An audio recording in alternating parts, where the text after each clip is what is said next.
Shkolla e Norovës, aty ku shteti nuk investon, por prisha dhe që ndërtojnë banorët me vetë iniciativë.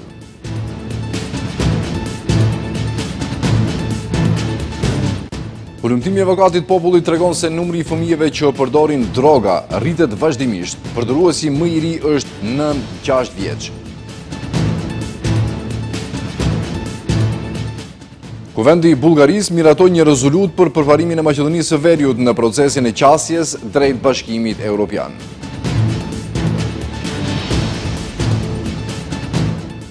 Protestuan infermierët e Tetovës, nuk kanë marrë paga 3 muaj, nuk kanë status që 10 vjet, ish-ministri Taravari fajson Vlenin.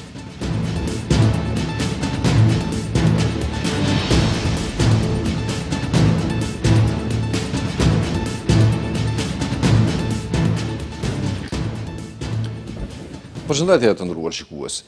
Shkolla e Norovës e ndërtuar me vetë iniciativë dhe financat të banorëve të fshatit rrezikon shembjen në arsyetimin se është objekt pa leje, edhe pse banorët disa herë kishin bërë kërkesë për objekt të ri, por ishte neglizhuar për vite me radhë. Objekti aktual në cilin mësojnë nxënësit nuk i ka as kushtet elementare për mësimin e mbi 120 nxënësve. Prandaj, banorët e fshatit janë detyruar që ta ndërtojnë vetë një shkollë të re. Kërkesa e tyre është vetëm që institucionet të mos pengojnë punimet në objektin e ri.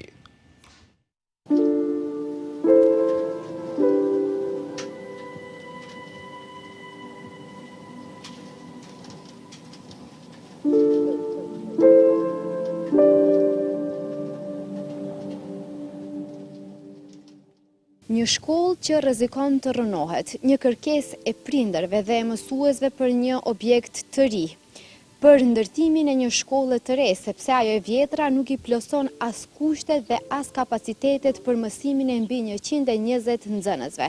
Por e njëjta kërkesë është kundërshtuar nga institucionet. Kështu, banorët janë detyruar që ta ndërtojnë vetë një objekt të ri, por tani i njëjti objekt kundërshtohet nga po vetë institucionet në arsyetimin se nuk ka leje për ndërtim. Kjo nduket e pazakontë dhe e vështirë për t'u besuar për kohën në të cilën po jetojmë. Por është e vërtetë, kjo gjë po ndodh në fshatin Nerov të komunës së Krushevës.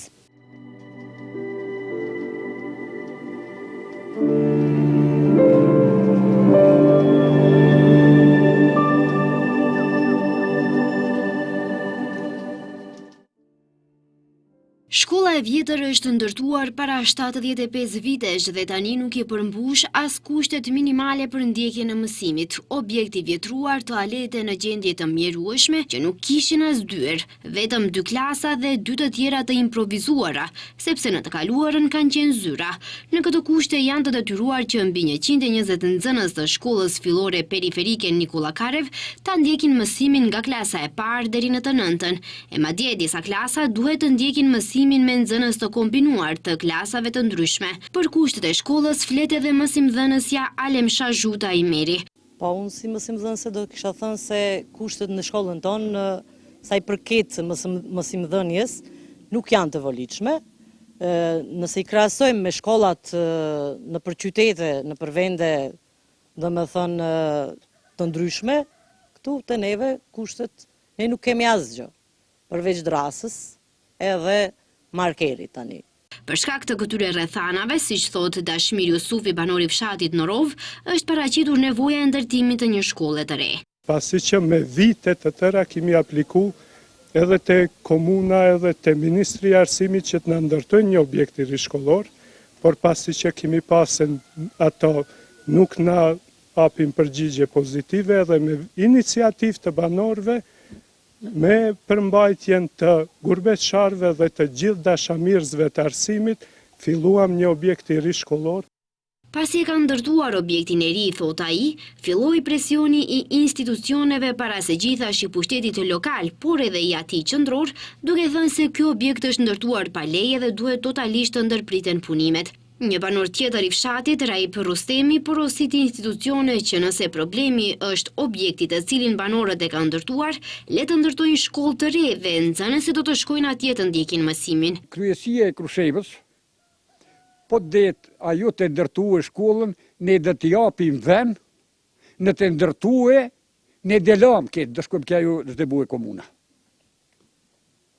Po komuna duhet të thotë faliminderi si erdhët njërë matë të ndërtoni shkollë vetë. Ajo të gëzohet pare ti mesin asaj. Dhe të bëjë shkollën nesër, pas nesër e gjithi mi kja shkollë. Një mësuesi pensionuar i kësaj shkolle, Gjemaili Sufi, i dërgon porosi politikanëve. Se cili vjen para zgjedhjeve lokale, gjithë të bëjmë. I marrin votat shkojnë, a ne që kërkojmë të në lanë, të vazhdojmë si që kemi vazhdu mërsut. Nëse duen ato të ndihmojnë, janë mësiardhësh. Nëse nuk duen të në lanë, si që kërë kemi baru kaqë, mundemi të mbarojmë edhe komplet. Për shkak të pengimit të vazhdimit të punimeve në shkollën e re, nxënësit kanë bojkotuar mësimin për 8 ditë, por prindët kanë vendosur që fëmijët i kthejnë në shkollë sepse, siç thonë, askujt nuk i interesojnë këta nxënës, ndërsa ata vetëm humbin mësimin. Të dhëna vërtet shqetësuese kanë dalë në dritë nga ulumtimi i avokatit të popullit që tregon se numri i fëmijëve që përdorin droga rritet vazhdimisht. Numri më i madh i fëmijëve që përdorin drogë është nga mosha 14 deri në 18 vjeç, ndërsa përdoruesi më i ri është nën 6 vjeç. Zëvendës avokatja e popullit Vaska Bajramovska tha se mungojnë institucionet e specializuara për trajtimin e këtyre fëmijëve. Numri i fëmijëve që përdorin drogë në Republikën e Maqedonisë së Veriut është alarmant dhe vazhdimisht në rritje. Tregojnë të dhënat e hulumtimit të avokatit të popullit lidhur me gjendjen dhe trajtimin e fëmijëve që përdorin drogë dhe substanca të tjera psikotrope në vend. Sipas këtyre të dhënave, shqetësues është fakti se ky problem i prek edhe moshat fëmijërore, ku mosha më e hershme e prekur nga droga është një fëmijë nën 6 vjeç. Ndërkaq numri më i madh i fëmijëve që përdorin drogë është nga mosha 14 deri në 18 vjeç. Zëvendësja e avokatit të popullit Vaska Bajramovska Mustafa tha se trajtimi i këtyre fëmijëve mbetet një sfidë serioze. Meqenëse në institucionet shëndetësore nuk ka programe specifike të synuara për fëmijët. Sipas të dhënave të sektorëve të Ministrisë për Punë të Brendshme, në vitin 2023 janë regjistruar gjithsej 85 fëmijë, përkatësisht 78 prej tyre meshkuj dhe 7 femra si përdorues të drogave, ndërsa në periudhën nga 1 janari 2024 deri më 1 qershor 2024 janë regjistruar gjithsej 45 raste të reja, përkatësisht 41 meshkuj dhe 4 femra. Nga të dhënat e ISHP Klinika Universitare për Sëmundje të fëmijëve, në vitin 2023 janë regjistruar 7 fëmijë, 3 djemë dhe 4 vajza, prej të cilëve një fëmijë i moshës nën 6 vjet. Bajramovska tha se në vend mungojnë institucionet e specializuara, ekipet specifike dhe programet e veçanta të dedikuara për trajtimin e këtyre fëmijëve. Ajo theksoi se drogat më të përdorura nga të rinjët janë marihuana, anferamina, heroina e të tjerë. Nga 21 qendrat ndërkomunale për punë sociale që u përgjigjen se kanë ekipe ekspertësh për të punuar me fëmijët në rrezik, ku përfshihen edhe fëmijë përdorues droge, të gjitha deklaruan se ekipi nuk është i specializuar për fëmijë përdorues droge. Trajtimi i fëmijëve përdorues të drogës vazhdon të paraqesë një sfidë serioze, duke pasur parasysh se kemi rekomanduar programe specifike në institucionet shëndetësore që ende nuk janë zhvilluar. Nga zyra e avokatit të popullit rekomandojnë zhvillimin e programeve të specializuara për trajtim, rehabilitim dhe risocializim, si dhe përmirësimin e koordinimit midis institucioneve për një qasje të integruar ndaj trajtimit, për përmirësimin e mbrojtjes, trajtimit dhe risocializimin e fëmijëve që përdorin droga dhe substanca psikotrope në Maqedoninë e Veriut. Është e patjetërsueshme të zbatohen masa gjithëpërfshirëse që mbulojnë të gjitha aspektet përkatëse, parandalimin, ndërhyrjen e hershme, trajtimin, rehabilitimin dhe risocializimin, thonë ata. Prokuroria ka përfunduar hetimin e parë për tragjedinë e Koçanit. Harku kohor i hetimit përfshin periudhën prej vitit 2012, kur është hapur diskoteka, e deri në mëngjesin e kopshëm të 16 marsit të këtij viti. Në ndërkohë do të vazhdojë hetimi tjetër, i cili po zhvillohet në kuadër të Prokurorisë për ndjekjen e krimit të organizuar dhe korrupsionit kundër 14 zyrtarëve policor nga Shtipi dhe Koçani. Ka përfunduar hetimi për tragjedinë në Koçan, ku në klubin e natës Puls humbën jetën 62 persona, kryesisht të rinj dhe rreth 200 e tjerë u lënduan. Organi i akuzës, ndonëse se ka punuar me një ekip prej 13 prokurorëve, nuk ka arritur të gjejë prova për vepra tjera penale përveç asaj për vepra të rënda kundër sigurisë së përgjithshme. Prokuroria njoftoi se deri tani janë dëgjuar rreth 400 dëshmitar. Gjithsej, deri më tani në nënhetim për tragjedinë e Koçanit janë 59 persona fizik dhe 3 juridik. Shumica e të dyshuarve po ndiqen për vepra penale, vepra të rënda kundër sigurisë së përgjithshme, për çka parashihet dënim me burg prej së paku 3 vite, pa kufizim të lartësisë që nënkupton maksimalisht në 20 vite. Në 15 ditët e ardhshme, mbrojtja e të dyshuarve mund të dorëzojë prova të cilat do të analizohen dhe vlerësohen nga prokuroria, ndërsa pas kalimit të këtij afati do të ngrihet akuzë. Harku kohor i hetimit përfshin periudhën prej vitit 2012, kur është hapur diskoteka e deri në mëngjesin e kopshëm të 16 marsit të këtij viti, ku banorët e Koçanit dhe gjithë shteti nuk do të harrojnë kurrë. Në ndërkohë, do të vazhdoj hetimi tjetër, i cili po zhvillohet në kuadër të prokurorisë për ndjekjen e krimit të organizuar dhe korrupsionit, ku 14 zyrtar policor nga shtipi e Koçani dyshohet se kanë dhënë pëlqime se kabareja e shkrumburuar Puls i ka plotësuar kushtet ligjore për punë. Prokuroria njoftoi se një pjesë të dyshuarve po e ndjek edhe për veprën penale rishfet, me të cilën parashikohet dënim me burg deri në 10 vjet. Veç kësaj, një pjesë të dyshuarve ndiqen edhe për përdorimin e paautorizuar të mjeteve të zjarrit. Sipas dispozitave të këtij neni, dënimet për këtë vepër parashihen deri në 10 vjet burg. Kuvendi i Bullgarisë ka rikonfirmuar sot pozicionin e sotjes zyrtare ndaj rrugës eurointegruese të Maqedonisë Veriut, e cila mbetet e bllokuar deri në ndryshimin e kushtetutës. Me një rezolutë të miratuar me konsensus të plot në kuvend, pala bullgare ka bërë të qartë se nuk ka lëkundje të pozicioneve të saj. Sipas rezolutës, Bullgaria pritet që në përputhje me konsensusin evropian vitit 2022, Maqedonia Veriut të zhvilloj dhe paraqes një plan veprimi të synuar për mbrojtjen e drejtave të personave që i përkasin minoriteteve ose komuniteteve në përputhje me udhërrëfyesin për sundimin e ligjit. Kuvendi i Bullgarisë miratoi sot një rezolut për përparimin e Maqedonisë së Veriut në procesin e qasjes drejt BE-s me shumicë absolute prej 194 votash, ku gjatë votimit nuk u regjistrua asnjë vot kundër apo e përmbajtur. Rezoluta thotë se Bullgaria mbetet plotësisht e përkushtuar ndaj konsensusit evropian të kurrikut të vitit 2022 dhe u bën thirrje autoriteteve të Maqedonisë së Veriut të zbatojnë me përpikmëri marrëveshjet që kanë ndërmarrë. Çdo përpjekje brenda formateve dhe institucioneve të BE-s për të rinegociuar, anashkaluar ose injoruar elementet të marrëveshjeve të arritura është e papranueshme. Rezoluta gjithashtu thotë se institucionet e BE-s thirrën të vazhdojnë përpjekjet e tyre për të garantuar të drejtat e bullgarëve në Republikën e Maqedonisë së Veriut, si dhe ato të komuniteteve të tjera, duke përfshirë të drejtën e tyre për të ruajtur dhe zhvilluar trashëgiminë e tyre kulturore dhe historike, gjuhën, kujtesën stërgjyshore dhe identitetin. Ndërkaq, ministri i jashtëm bullgar Georg Georgiev tha se ky vendim dëshmon se Sofia ka konsenzus të plotë sa i përket çështjeve të hapura me Shkupin. Ai ka përsëritur se Bullgaria nuk do të tërhiqet nga fakti se kriteret duhet të përmbushen, duke shtuar se nuk ka plan B. Това показва за пореден път, че в обществото Ekziston vetëm një plan, ndryshimi i kushtetutës, përmbushja e kritereve për klasteret, në mënyrë që procesi të mund të ecë përpara. Kjo është ajo që tha edhe kolegu austriak, përdorimi mjeteve për bisedime, por përmbushja e kritereve, ndryshimi i kushtetutës, gjithçka përcaktuar në konsensusin e vitit 2022.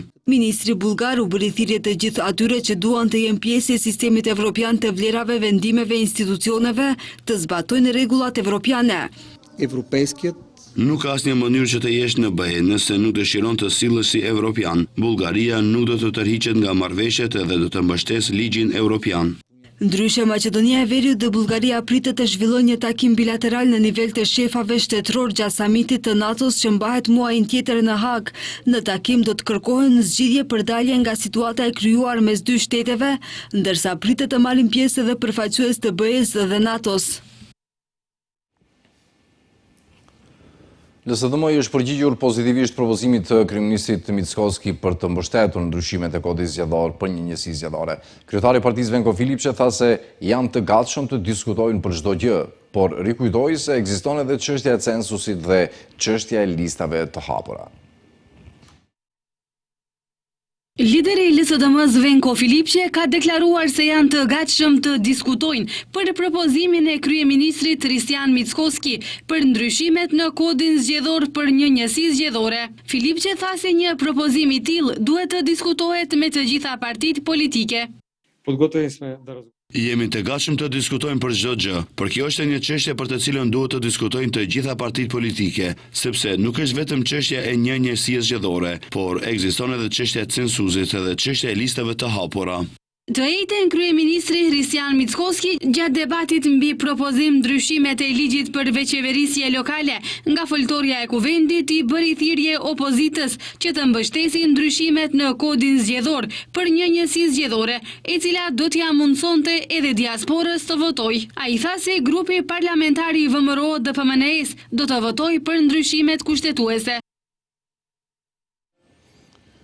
Infermierët dhe personeli teknik i Spitalit Teknik të Tetovës kanë protestuar sot pasi ka 3 muaj që nuk kanë marrë paga dhe 10 vite që nuk i është rregulluar statusi i tyre. Ish-ministri i Shëndetësisë Arben Taravari thotë se ka insistuar në rregullimin e statusit të tyre, por sipas tij Vleni ka kundërshtuar pasi Taravari tha se ata donin punësime partijake.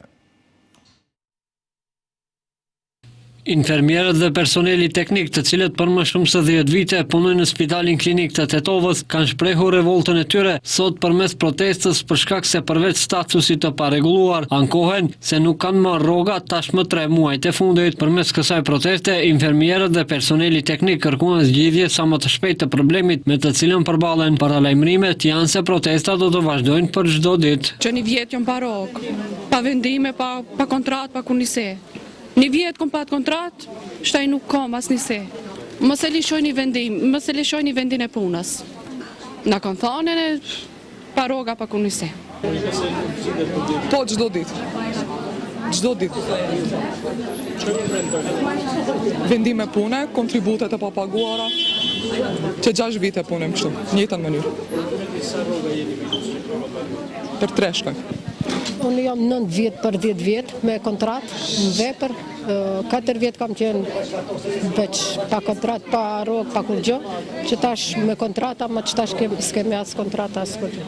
Protestuesit u takuan edhe me drejtorin e Spitalit Klinik Agim Berisha, i cili në vend se të ofrojë zgjidhje dha vetëm premtim. Për çështjen e vendimeve, sipas Berishës duhet të pritet pëlqim nga Ministria e Shëndetësisë dhe ajo e Financave. Duhet nëpërmjet ministrisë zgjidhen, jo nëpërmjet meje. Ne do të bëjmë kërkesë, nuk kemi bërë deri tash, që ashtu ka qenë ajo me vazhdimisht ka qenë që ashtu. Prej 13 vjetë, ka anë për 13 vjetë, dhe me thonë, prej 13 vite vazhdojat kështu. Unë besoj që kjo qeveria ka marrë hapa që bëjë edhe punësimin e gjithë këtime personelit mjekësor. Protesta e personelit të Spitalit të Tetovës ka bërë që të reagojë edhe ish-ministri i Shëndetësisë Arben Taravari, i cili për këtë situatë ka akuzuar Vlenin, thotë se sa ka qenë ministër ka insistuar të rregullojë çështjen në fjalë dhe shton se arsyet se pse e ka lënë qeverinë po bëhen çdo ditë e më të qarta. Një rast i dhimbshëm është ai motrave medicinale të Spitalit të Tetovës, të cilët janë pa vendim dhe pa rrogë. I kërkoja me insistim punësimet e tyre, por Vlen e kundërshtonte sepse ata donin punësime partijake. Veç punonjësve mjekësor të spitalit në protesta kanë dalë edhe kolegët e tyre nga administrata, të cilat gjithashtu kanë status të parregulluar dhe nuk janë paguar për 3 muajt e fundit. Mbi 15.000 maturantë nesër do të testohen në gjuhën amtare. Testimit në gjuhën maqedonase do të nënshtrohen 9.969 nxënës, ndërsa në gjuhën shqipe 4.339. Për mbikëqyrur procesin e testimit janë angazhuar 2.000 testues. Mbi 15.000 nxënës të shkollave të mesme nesër kanë provimin e parë të maturës shtetërore, gjuha amtare dhe letërsi, i cili është i detyrueshëm për të gjithë maturantët. Qendra shtetërore e provimeve ka informuar se 15.004 kandidatë janë regjistruar për provimin e maturës shtetërore të këtij viti, nga të cilët 8.816 nxënës janë nga shkollat e mesme profesionale, 5.966 nga shkollat e mesme të përgjithshme dhe 222 nga shkollat e artit figurativ. Qendra shtetërore e provimeve sqaroi se 9.969 nxënës janë regjistruar për provimin e parë ekstern për gjuhën maqedonase, 4.339 për gjuhën shqipe, 292 për gjuhën turke, si dhe 10 nxënës për gjuhën serbe. Provimi i dytë ekstern do të jetë më 11 qershor. Provimi i dytë ekstern për provimin e maturës shtetërore, i cili është zgjedhor për nxënësit, do të jetë më 11 qershor. Ashtu si vitet e kaluara, numri më i madh i nxënësve zgjodhen lëndën e gjuhës angleze, gjithsej 13.457 nxënës. Ndërkaq, për testin e matematikës u regjistrua 1.246 nxënës, 73 do të japin testin e gjuhës gjermane, 24 testin e gjuhës frenge, 62 testin e estetikës, 7 kandidat për testin e filozofisë, 4 për testin e gjuhës ruse, si dhe 3 për testin e gjuhës italiane. Për të takuar sërish në orat 18:55. Mirëmbëngjes deri atëherë.